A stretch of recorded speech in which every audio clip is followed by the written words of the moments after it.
11th biology chapter number 8। Last lecture में मैंने आप लोगों को पढ़ाया था अंतर पृथ्वी जलिका और उसके मैंने आपको नोट्स भी शेयर किए थे। आज हम पढ़ेंगे लाइसोसोम, गोल्गी काय। ठीक है, ये लाइसोसोम्स क्या होते हैं? गोल्गी काय से युक्त एक पश्च दीवार वाली गोलाकार संरचना होती है। यह झिल्ली पुट्टिका संरचना है। इसमें हाइड्रोलाइजिंग उत्सेचक भरे होते हैं जो प्रोटीएज, हाइड्रोएज, कार्बोहाइड्रेट्स, लाइपेज की तरह कार्य करते हैं और खुराक का पाचन करने में सहायता करते हैं। यह स्वतंत्र रूप से तैरती रहती हैं, यानी कि एक स्थान से दूसरे स्थान की ओर भ्रमण की क्रिया करती रहती हैं। यह गोलाकार संरचना होती है। यह जो जीव द्रव्य होता है उसमें स्वतंत्र रूप से पाई जाती हैं।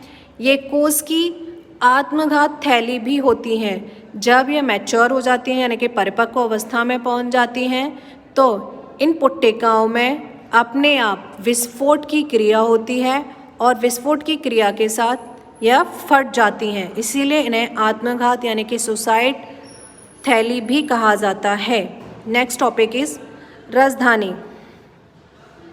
यह केवल वनस्पति कोश में पाई जाती हैं। कोशिका में जीव द्रव्य रहित भाग को रसधानी कहते हैं। विविध आकार की होती हैं, यानी कि जिस सजीव में या जिस एनिमल में यह पाई जाती हैं यह उसी के आकार की होती हैं। इनमें पानी, रस, उत्सर्जित पदार्थ व खनिज तत्व होते हैं। एकल झिल्ली से आवृत होती हैं जिसे टोनोप्लास्ट कहते हैं। इसमें 90% पानी पाया जाता है। यह पौधों में पर्णरंध्र के खुलने व बंद होने के लिए जवाबदार है। अमीबा में रस संकुचन रसधानी उत्सर्जन के लिए आवश्यक होती है। ठीक है, रसधानी जो होती है उसका डायग्राम आपका इस प्रकार का होता है। ये आपकी एक बेस हो गया,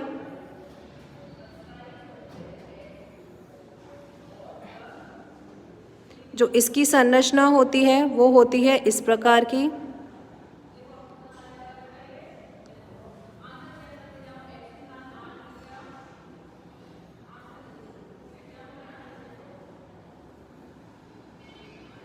ये आपका टोनोप्लास्ट हो गया।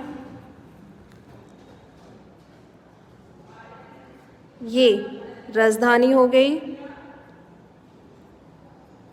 इसके अंदर जो होता है पानी पाया जाता है, इसे हम आपकी रसधानी कहते हैं।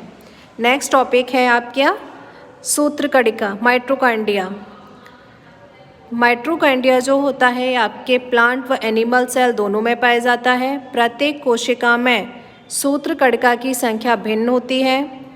इसकी आकृति तस्तरीनुमा बेलनाकार आकार की होती है।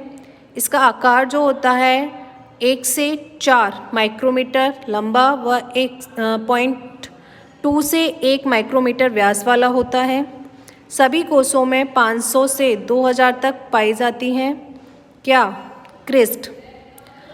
अतः स्तर क्रस्टी बनाते हैं जिस पर डीएनए के कण लगे होते हैं। यह दोहरी सतह वाला होता है। इसके अंतर भाग में मैट्रिक्स भरा होता है। कड़ाप सूत्र में एटीपी उत्पन्न होती हैं। कड़ाप सूत्र को कोशिका का पावर हाउस कहा जाता है। क्यों? क्योंकि यह हमारी ऊर्जा को संरक्षित करने का कार्य करता है। श्वसन की जो क्रिया होती है क्रेब्स चक्र और ऑक्सीडेटिव फॉस्फोराइलेशन की क्रिया दोनों कड़ाप सूत्र के द्वारा होती हैं। इसे कोशिका का पावर हाउस इसलिए कहा जाता है क्योंकि जो भी ऊर्जा उत्पन्न होती है माइटोकॉन्ड्रिया में वो संरक्षित रहती है और वो संरक्षित ऊर्जा यह पादप कोशिका व जंतु कोशिका में देता है। फॉर एग्जाम्पल हम लोग जो होते हैं खाना खाते हैं, खाना खाने के बाद जो हमारी खाने की ऊर्जा होती है वो हमारे कड़ाप सूत्र में जाके संरक्षित हो जाती है। और जब हम कोई पावर यानी कि चलना हो, भागना हो या अन्य कोई हम फोर्सफुली वाला काम करते हैं तो यह ऊर्जा हमारी वहाँ पर यूज़ होती है। इसीलिए इसे हम कोशिका का पावर हाउस कहते हैं। उसका डायग्राम ये रहा, 2 परतों वाला बाहरी सतह और आंतरिक बाहरी झिल्ली और आंतरिक झिल्ली। ठीक है। ये जो होती हैं ये आपकी क्रस्टी बोली जाती हैं, ठीक है। ये मैट्रिक्स होता है, ये आपके डीएनए कण होते हैं, ये अवकाश होता है। और जो ये इस टाइप के कण होते हैं इनकी संरचना जो होती है वो ऐसी होती है, ठीक है। जो फ्लैजिला होते हैं और ये इस टाइप के इस पे फ्लैजिला पाए जाते हैं, ठीक है।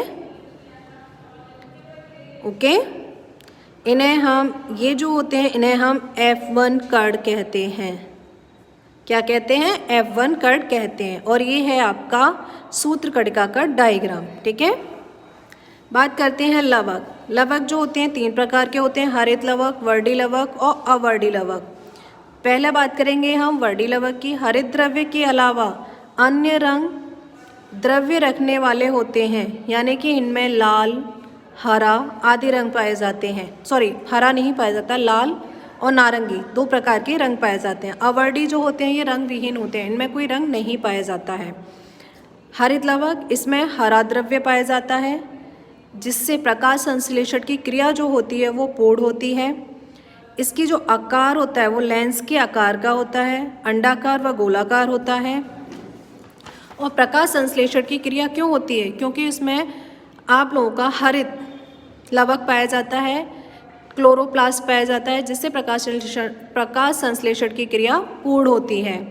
इसकी लंबाई 5 से 10 माइक्रोमीटर, चौड़ाई 2 से 4 माइक्रोमीटर होती है।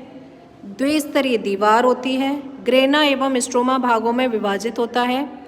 ग्रेना की इकाई ग्रेनम कहलाती है, जिसमें 2 से 100 तक की थाइलेकॉइड पटलकाएं रचना होती हैं। क्लोरोफिल भरा होता है इसमें। एक कोष में लगभग 40 से 60 ग्रेना पाई जाती हैं। प्रकाश प्रक्रिया ग्रेना में एवं अंधकार प्रक्रिया स्ट्रोमा में चलती है। आप लोगों को पता होना चाहिए 2 प्रकार की प्रक्रियाएं होती हैं प्रकाश संश्लेषण की। एक आपकी अंधकार में होने वाली फेज़ 2, फेज़ 1 प्रकाश में होने वाली, ठीक है, जो आप आगे के चैप्टरों में डिटेल में पढ़ोगे, ठीक है। स्ट्रोमा में एंजाइम मिलते हैं जो प्रोटीन कार्बोहाइड्रेट संश्लेषण के लिए आवश्यक होते हैं। इसमें 70S व 80S राइबोसोम पाए जाते हैं, ठीक है। इसका कार्य होता है प्रकाश संश्लेषण का कार्य करना तथा ऊर्जा का निर्माण करना। ये इसका डायग्राम है। आज इतना ही पढ़ाएंगे, नेक्स्ट वीडियो में नेक्स्ट पढ़ाएंगे। चलो।